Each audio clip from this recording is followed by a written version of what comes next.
Hello everybody and welcome to another amazing video of DIY investing. For today's video, we're going to be talking about why I believe this coming cycle is going to be the biggest one of all time. I have a lot of very important charts that are going to be showing a lot of the exact same setups that took place leading into that 2017 bull run. I'm going to be explaining exactly why I think that they're playing out once again today. This is something that is so important because I was somebody who was positioned early back in 2016, and because I was so early, I was able to make a lot of money in the process, and anybody that's positioning themselves right now in similar ways are going to set themselves up to make a financial fortune over the next couple years. Thank you guys so much for tuning in, and with that being said, let's jump right into this amazing video today.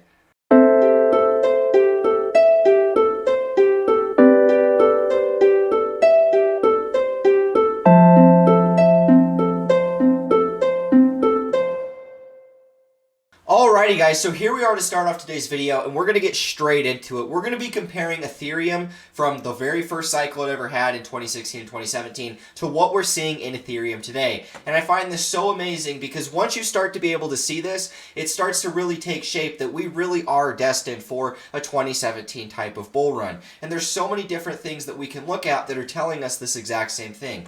Now in the very first cycle that we ever had for Ethereum, this is where we're going to take place, and that was actually in 2015, and I don't have the entirety of the chart, but for the most part this was just the very first impulse that it ever had. Went from 40 cents to $23, and then that's where it topped. Went back down to $6. This was the beginning of 2017, and then it went from $6 all the way up to $1,450. I think total it did over 3,000 extra turns. And so inside of this current cycle, there's going to be some differences. We have way more liquidity than ever before. We have way more money inside of market cap and things like that. And so obviously it's going to take more time to move that amount of money. I'm not expecting that right here Ethereum is just going to blast off and go into price discovery like what we saw in 2016. I want to make that very clear. I do expect that we're going to be taking a much more steady and gradual approach before an inevitable blow off top that'll be taking place probably 2024 or 2025.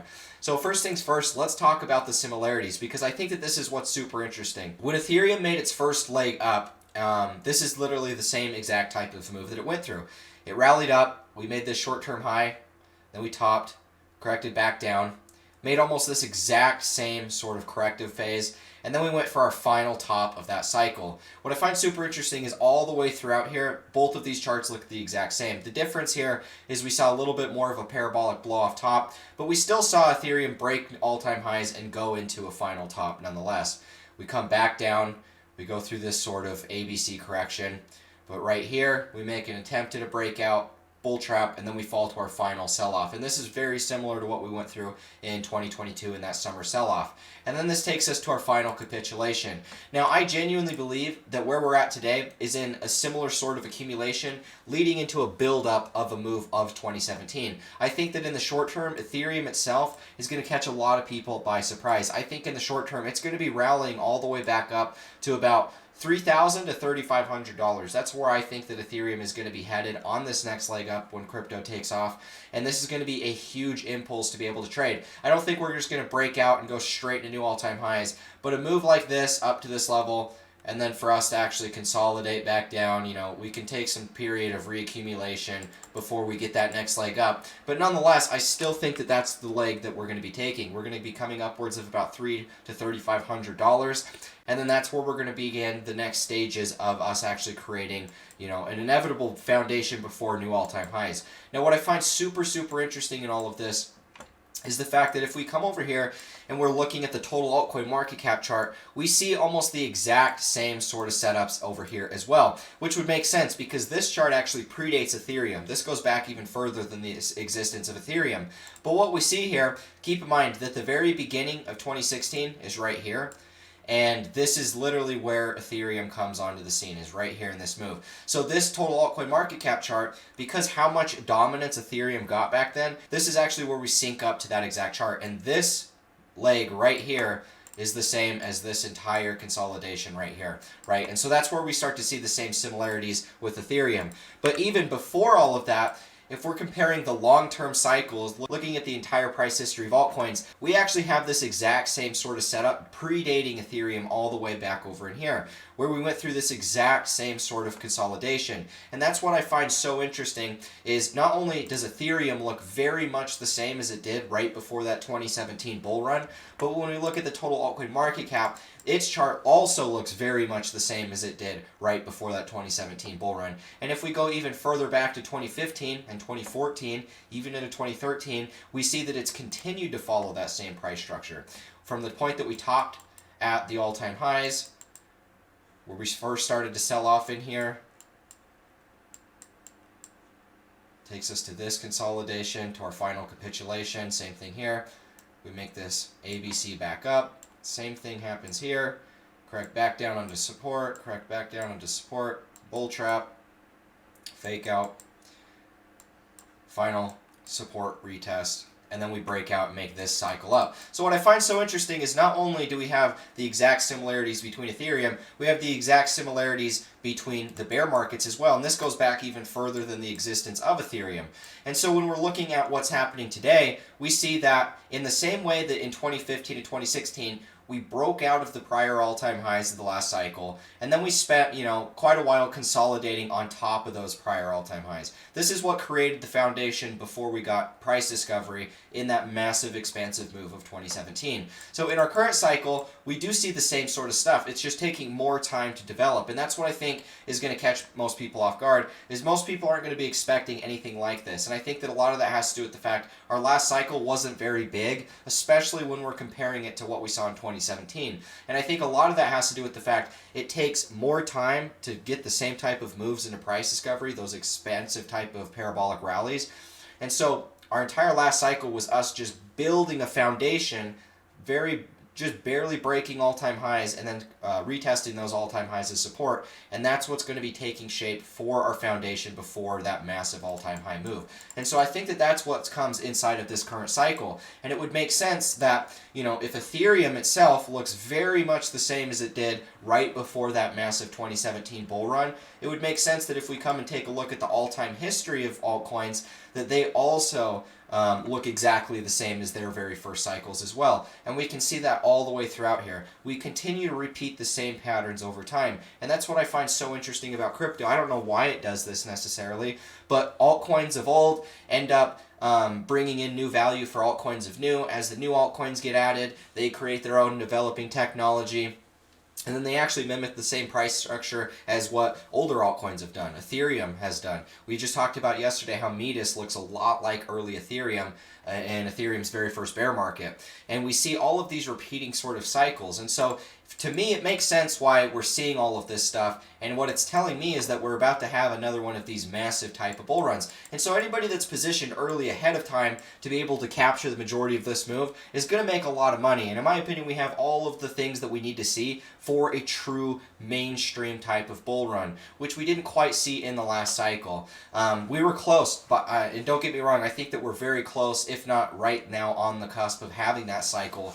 But the thing is, what we have today, when we're talking about adoption that we didn't have in prior cycles, we now have a way for crypto to actually be used. And I think that the first real major point of adoption is going to be through DeFi and NFTs and gaming, those sort of three niches. I think that that's really where we're going to see a big focal point. And a lot of that has to do with what we saw in the last cycle as well. I think that the average public will get really into altcoins and NFTs like they always kind of do. That's what they're always looking for when they look to invest. And I think that, ultimately institutions, banks, and different partners like that, they're going to be looking into DeFi.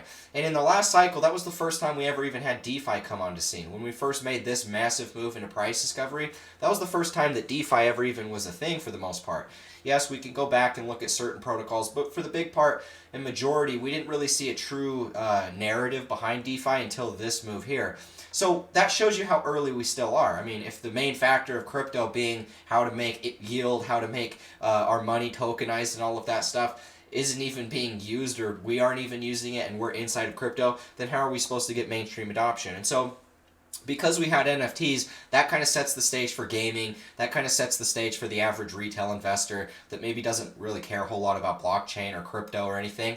They're more, into gaming or something like that. That brings sort of a way of adoption for those sort of people as well. And so I think that we kind of have all kinds of different parallels lining up at the same time, where we have PayPal that you can buy crypto now, we have Robinhood, we have Webull, we have all these different places where the average retail investor can just go ahead, connect their bank account, and then buy whatever the heck they want. And so I think all of this is going to be able to fuel a huge mainstream sort of a cycle. You can look at Google search trends, you can look at the price of Bitcoin, or the search trend of Bitcoin, I should say, and you can see that Bitcoin in 2017 had more searches than it did in our last cycle. So there was something different about our last cycle. It was not nearly as hyped. It wasn't nearly as, what I would say, retail driven as what we saw in 2017. And I do believe that that is set to change in this cycle, which is once again, ultimately fueling my thesis on why I believe that we are literally right here, and we've spent about the last 1.5 to 2 years creating this foundation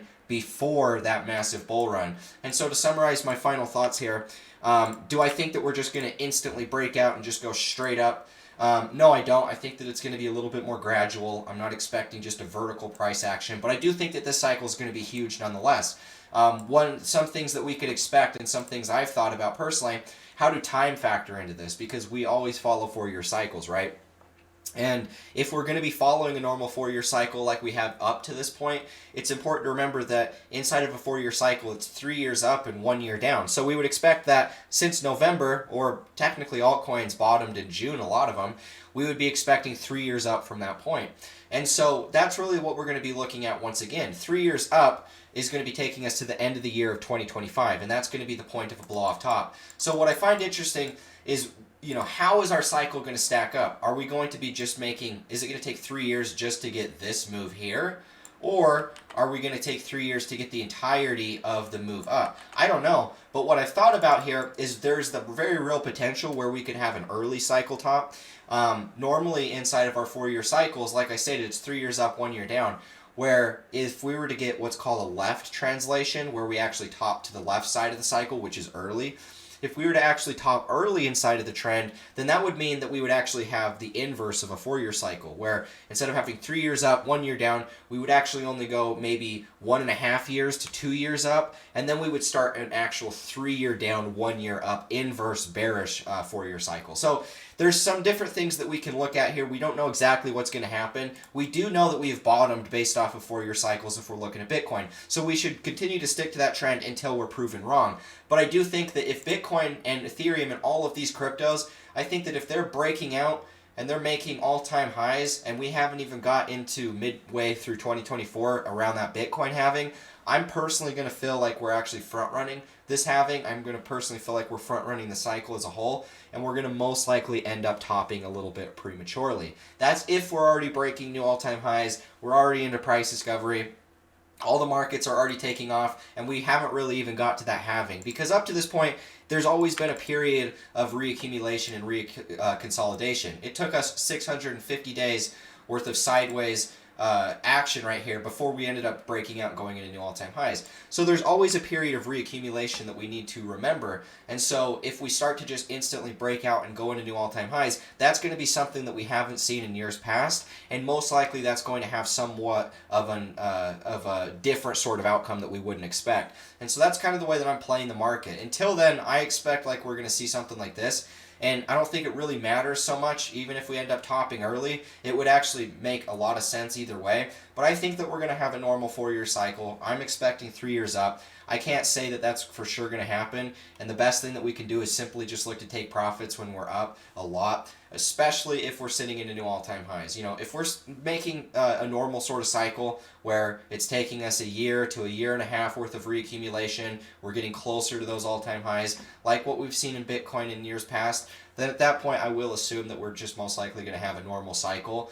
But like I stated, if we're breaking out, making new all-time highs, we're actually leading and front-running prior cycles by a significant margin, I'm going to be looking to take early profits just in case. But this is kind of what I see. So that's why I wanted to give you guys this video. We talked a lot about it. We talked about a lot of stuff today, but I felt like this is all very valuable information that's going to help you guys understand the way that I perceive the markets. One final chart. What I find super interesting about all of this stuff is not only are we getting all of this accumulation, but if we look at one of the oldest cryptos out there, being a crypto that predates Ethereum, talking about all of this market structure here, And if we come over here and look at XRP compared to the total altcoin market cap chart, you guys are going to see what I'm talking about. Now, inside of this chart, we actually see XRP following almost the exact same setup as what happened before that massive 2017 bull run.